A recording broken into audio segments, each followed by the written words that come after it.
सोचे कल सुबह अचानक से कई सारे बड़े इंटरनेशनल न्यूज पोर्टल फ्लैश करने लग जाएं कि एसबीआई को 2 लाख करोड़ रुपए का नुकसान हो गया है, तो क्या होगा? मार्केट में तुरंत पैनिक फैल जाएगा। लोग बैंक की स्टेबिलिटी पर सवाल उठाएंगे, कुछ लोग पैसे निकालने भागेंगे, एसबीआई के जो शेयर हैं वो गिर जाएंगे, इन्वेस्टर को भारी नुकसान होगा और कुछ ही घंटों में कई लाख करोड़ का नुकसान मार्केट को ऑलरेडी हो चुका होगा। और फिर अगले दिन सोचिए यही न्यूज़ पोर्टल आकर बोले सॉरी, कैलकुलेशन में थोड़ी सी गलती हो गई थी। तब क्या वो नुकसान वापस आ पाएगा?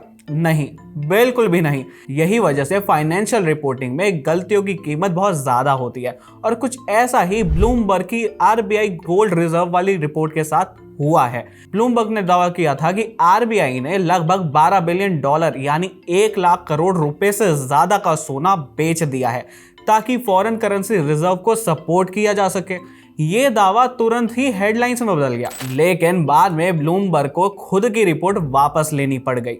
रिट्रैक्शन में ब्लूमबर्ग ने माना कि एनालिसिस करते वक्त गलत बेंचमार्क यूज हुआ था। आरबीआई के गोल्ड रिजर्व को जो वैल्यू किया जाता है उसका एनालिसिस करते वक्त उन्होंने same day domestic gold price की वैल्यू का इस्तेमाल किया था, लेकिन आरबीआई की जो मेथोडोलॉजी है वो एलबीएमए बेंचमार्क यूज करती है। एलबीएमए यानी लंदन बुलियन मार्केट एसोसिएशन, सबसे important Boolean benchmark. International gold price का भी जो वैल्यू डिसाइड होती है वो इसी के थ्रू होती है।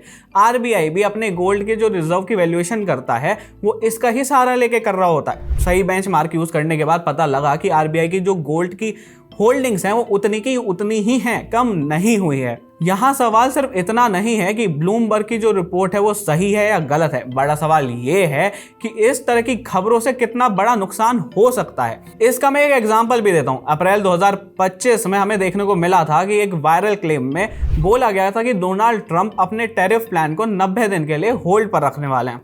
अब ये खबर आते ही मार्केट ने रिएक्ट किया, शेयर्स तेजी से बढ़े, मार्केट भी तेजी से बढ़ा, पर बाद में व्हाइट हाउस ने बताया कि नहीं, ये खबर गलत है, जिसकी वजह से मार्केट ने वापस से असर दिखाया और trillions of dollar wipe out हो गए।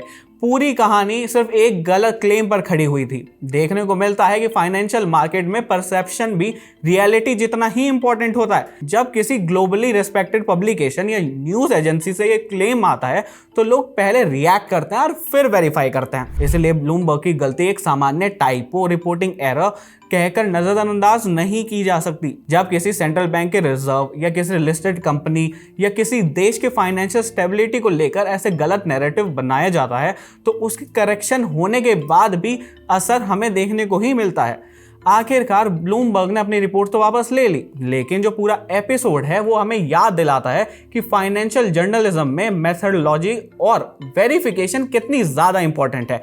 क्योंकि कई बार एक गलत कैलकुलेशन सिर्फ एक गलत नंबर नहीं बल्कि एक पूरी गलत कहानी क्रिएट कर देती है।